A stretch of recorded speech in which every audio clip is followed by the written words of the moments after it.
Tech Snippets Today with Joseph Raczynski. All right, I am ecstatic to have Gary F. Bengier. He's a writer, philosopher, and technologist. Welcome. It's great to be here on your show, Joe, and I'd love to talk about technology and what's out in front of us for the future here.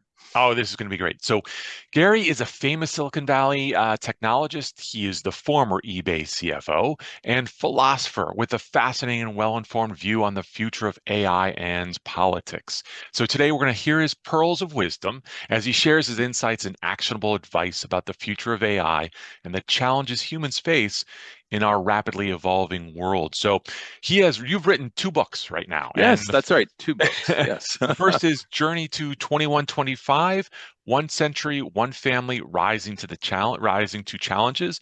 And you previously wrote in 2020, Unfettered Journey. Is that right? That's right. That's right. Yes, two books.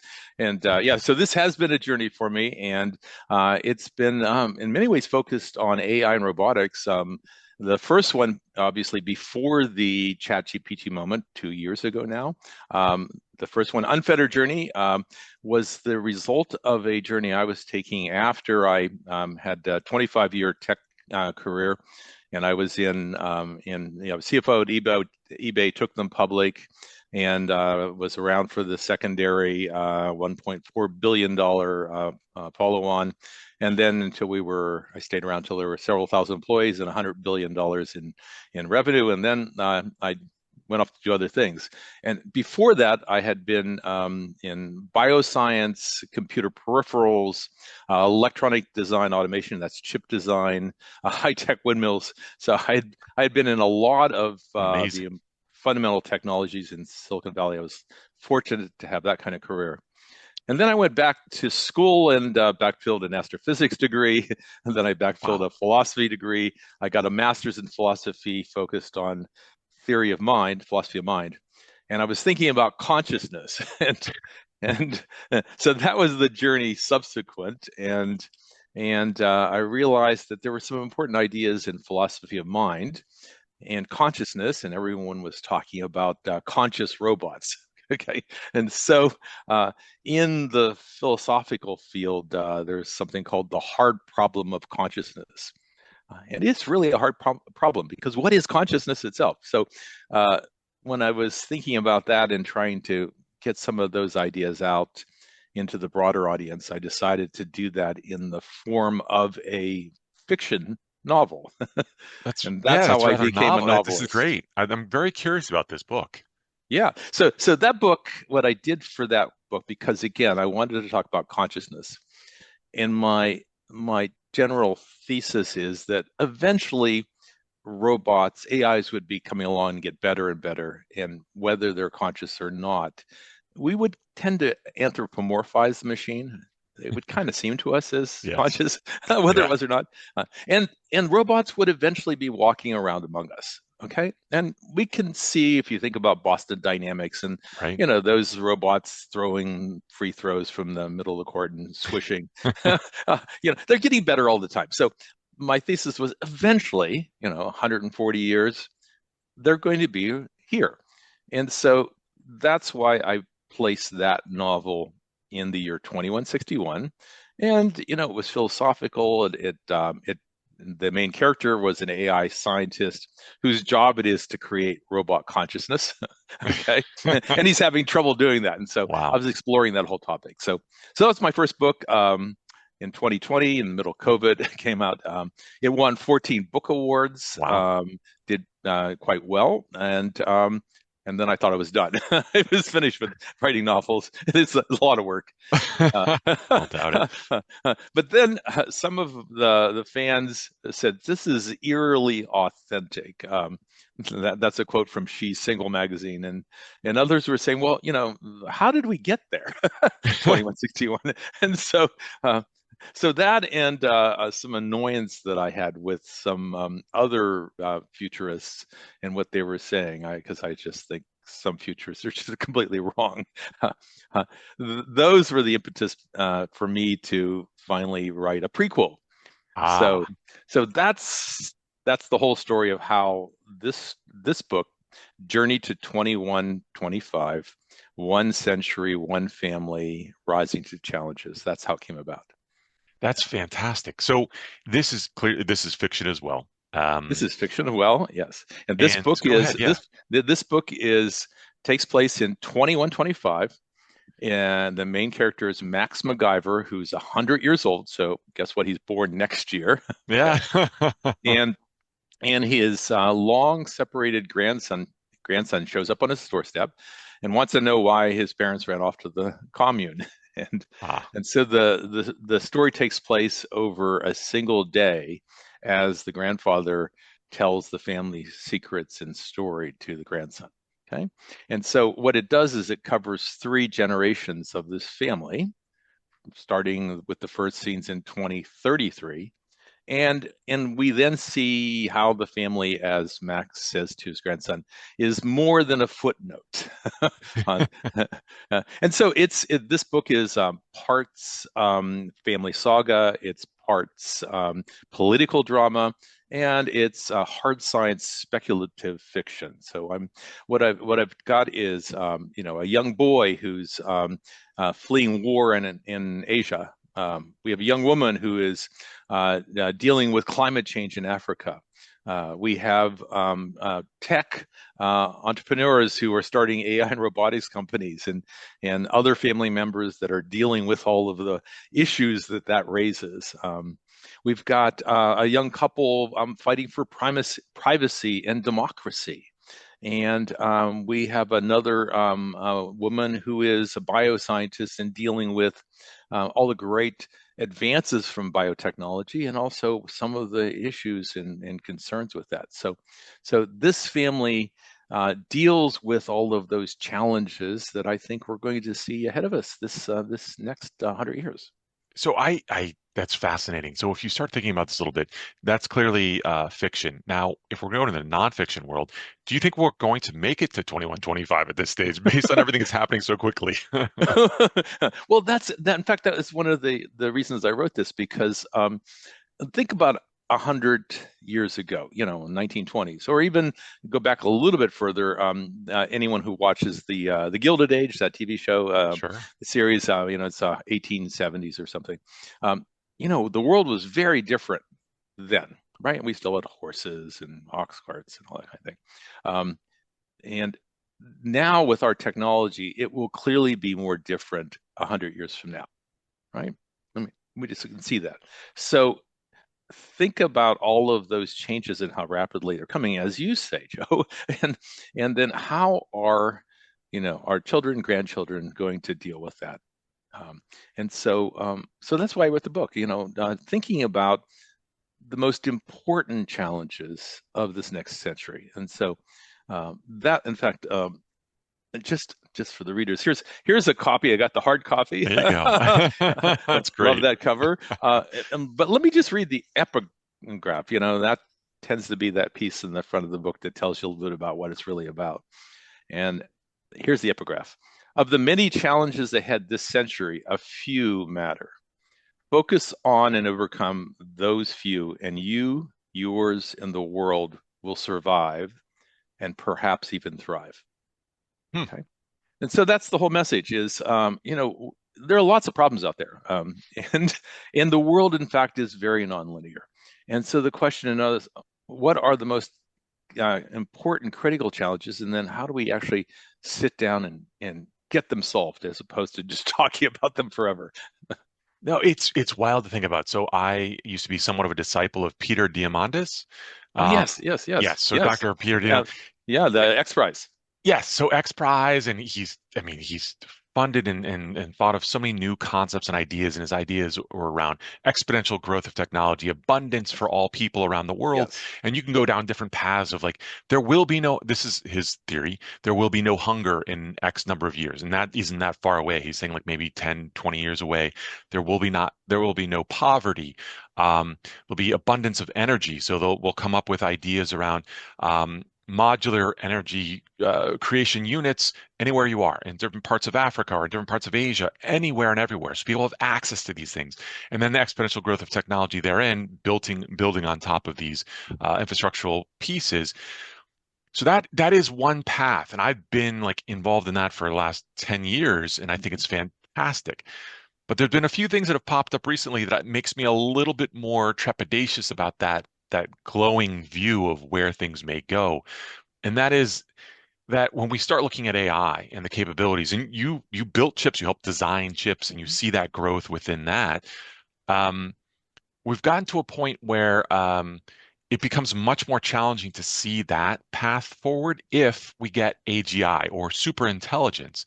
And if we don't have the guardrails, and so this is the part that I'm kind of curious Mm, about your well, yes. I guess philosophies and thoughts on in terms of how do we as a collective unit around the world all get on the same page saying this is what AI should do and this is what it should not do. Because you have all these disparate groups that are like coming up with concepts, developing things, and trying to race as fast as they can to get to something. That's where I'm like, what happens? I don't know. I think you're totally right. So, Peter Diamandis, I went to TED 14 years, okay, Wow. and I think about half a dozen of them I went to the X Prize luncheon that Peter and the group. So I'm well aware of those. Hey, some of those are really cool. You know, the Star Trek tricorder was one of those X Prizes as an example. So yeah, some great ideas. I will pick on Peter a little bit. There was a book that came out in 2020, the same year that mine did, and I think his book was called "The Future Is Faster Than You Think." Okay, Yes. I read it this year. Most of it is wrong already 4 years Oh long later. gosh. Okay, I'm sorry, Peter, but it's you missed a lot of things already, and it's only 4 years. So Oh, I think it points out it's very hard to predict how this technology will roll out. In fact, that's why I was reluctant to write this book, Journey to 2125, because it's harder to tell what will happen in the nearer term in terms of the evolution of technology. Now, so my take on that is that it's both slower and faster than people think. that's true. What was it? Hemingway said about bankruptcy, it comes slowly and then quickly. And so, Scary. I mean, as an example, and it's also hard to write science fiction because, if you wrote a book in 2006 and you missed this iPhone, right? Yes. And so everything in your book would be wrong. you know, you you can True. instantaneously text around the world, so that sort of thing. So as an example, how fast does this technology roll out? Well, clearly something will replace the iPhone. Right. One of the reasons I went to TED this last year was to sit down with a number of people working on those next gen technologies. And, we tend to think it'll be something that you wear. It'll be something maybe like a kind of glasses. It will become less and less intrusive over time. And so, there'll be an evolution of this thing over the next century. So in my book, I have that folks have something called a pawn, which is a phone. It's got an AI, it's wearable, and it Ah, connects to the net, right? It's a pawn. yes. Okay, we can get a sense of what it might look like without all the details, and then eventually that's replaced by a Claire that is basically, it has an embedded a chip in your head. Implantable. Okay, you Yeah. have that, Yeah. and then you have some contact lens or insert in your eye that has some kind of screen. I mean, we can imagine those kind of technologies. Um, but what about AI? What about AI? That's your main question. Okay. Um, I tend to follow Melanie Mitchell at the Santa Fe Institute. She's 35 years in the field of AI. She's gone through, I think, 2 or 3 AI winters.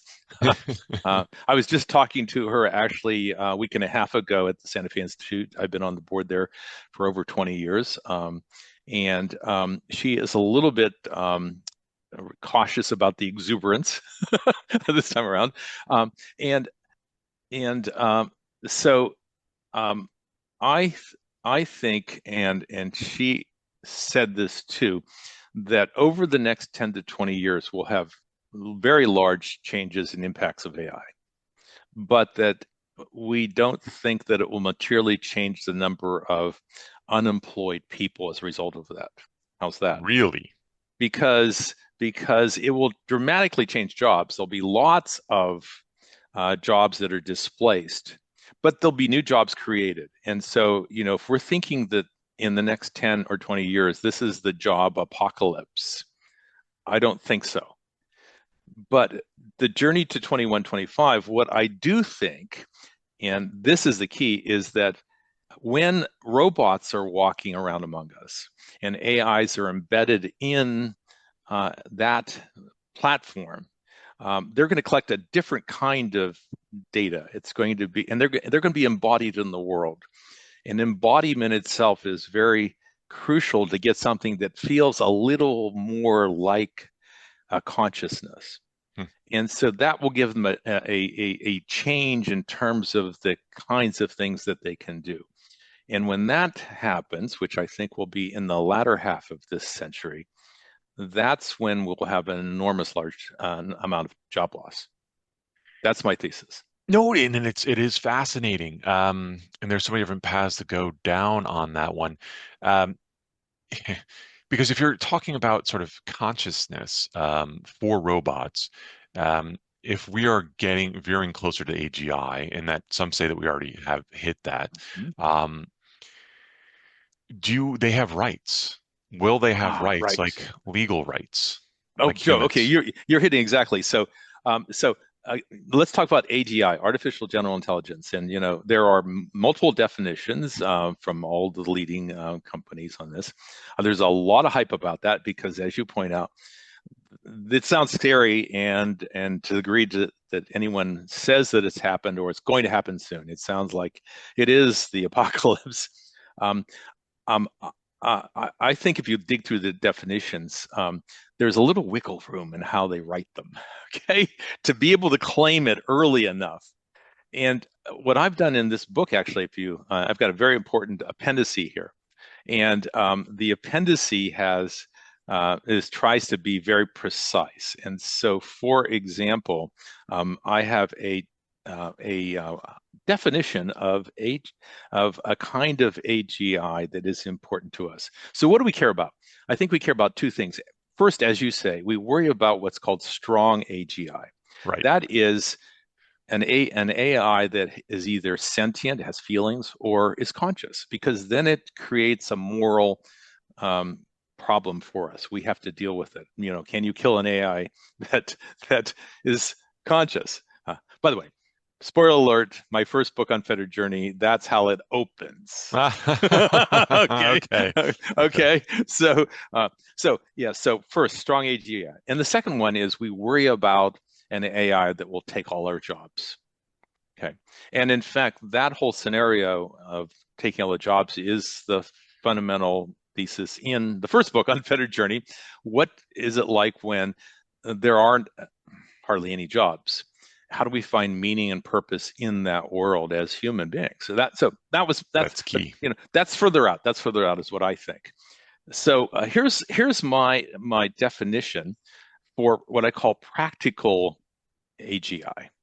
And practical economic AGI is a computer AI deployed with ecological validity in economic settings that is recognized as consistently performing, unaided by any human, a reasonably complete set of capabilities superior to those possessed by an intelligent 25-year-old educated person. Okay?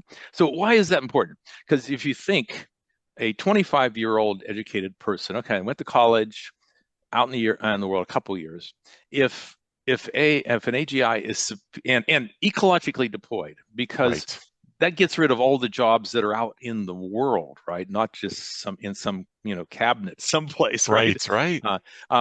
If that superior AGI comes along, that's when all the jobs disappear. Right. And that's what we're afraid of. So, so I think that these other AGI definitions and it causes an unnecessary fear, and then that ties back to what I said earlier, that I doubt that in the next 10 to 20 years we're going to see a tsunami of job losses. I don't think that's going to happen. So I'm sorry, you said 5 to 10 years. You don't think that there's going to be?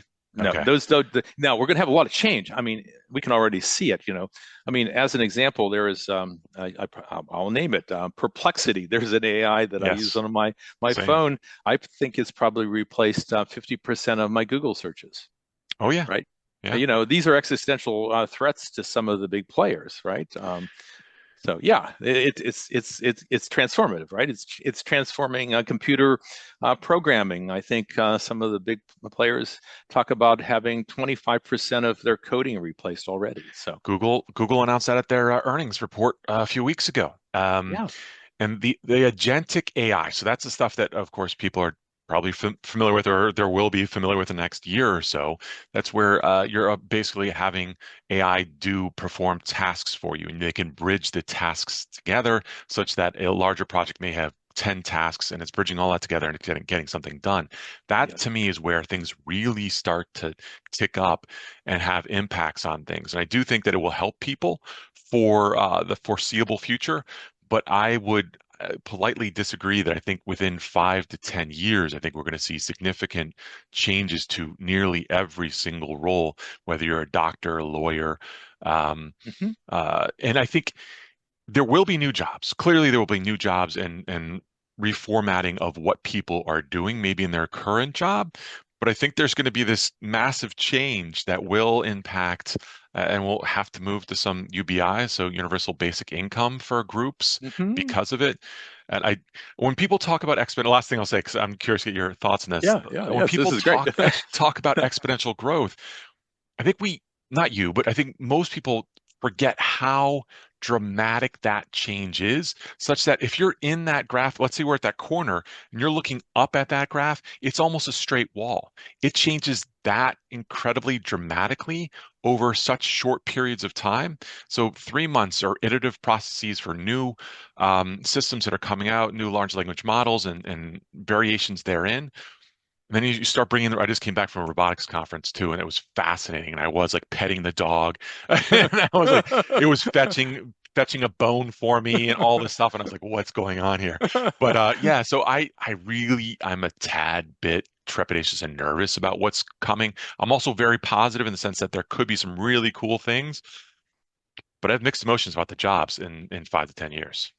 Yeah, yeah. Well, I agree with you. The jobs are going to dramatically change. I guess my point was net what will happen. Okay. And one important thing for folks to think about in terms of the AI and all these LLMs and all the generative models, the transformer models underneath. We think about the code that we're used to. I mean, I was a computer science decision theory undergraduate major way back when. That symbolic code is what we've worked with. Yeah. It's always right. It gives an answer and it's always the same. These models are fundamentally different. What they do at base, to try to explain it, the mathematics simply, is they explore a multi-dimensional space, and they're trying to find global minimums. Okay, something that you learned in your first calculus class Yeah. of how to solve and take a derivative and find and use the chain rule. That's fundamental. The algorithms are back propagation and gradient descent. Okay, and so, but we're not talking about you imagine a three-dimensional space in front of you with hills and valleys, and mathematically you're trying to find the lowest valley in that space. Okay, that's the 3 dimensions. These are 800 billion to a trillion dimensions. Okay, Goodness. so they're exploring that huge space and they're finding those things. Well, they can get stuck in the wrong valley.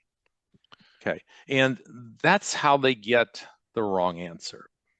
And it's very, very hard to figure out how to prevent those to happen. So, as an example, this is not too old. This is a few months old. I asked the ChatGPT to give me quotes about the tragedy of the commons. Okay. Okay. And it quickly gave me a list of a dozen quotes, and there was one from Mahatma Gandhi, and I thought, oh, that's a really cool quote. Okay, so then I used Google search and I asked, put in Mahatma Gandhi and the tragedy of the commons, and I didn't get anything. So then I asked ChatGPT, did Mahatma Gandhi say this about the tragedy of the commons? And it said no, because he had died before that book was written. So, Fascinating. Yeah. okay, so I mean that's maybe a little bit of a cartoon example, but the point is that I mean that's a real example, but it's cartoon in True. the sense I'm hypothesizing about what caused that, and I don't know, and it's very hard to look inside the black box to distinguish how it got stuck. But the point is, it hallucinates, Oh, which yes. someone described, better defined as BS. Yeah. And those will cause, there are unknown unknowns in that machine. And so go back to your enterprise level of AGI, where you give it this huge task. Please go out and build my marketing program for XYZ, right? Well, it may do a wonderful job, and you got all the content, and you launch the campaign, and it totally fails because okay, it just got something fundamentally wrong about human psychology and how they would react to that new thing. And I mean, that's an example of what can go wrong. But it also, I mean, planes can crash and cars Right. can crash and people can die, and it will be a very interesting century as we work through those unknown unknowns. And so I think that will give managers and leaders of organizations pause to turn the keys over anytime soon. So you don't think there's going to be a DAO-based, decentralized, autonomous organization-based Fortune 500 company in the next 20 years? No, I don't. Or run by AI? Right? I, No. I'd be willing to bet that you're going to see, not at that level, but you will see some organizations move towards a CEO that is AI based. And I know that sounds absolutely absurd, but I think I would guess within 10 years' time, you might see that.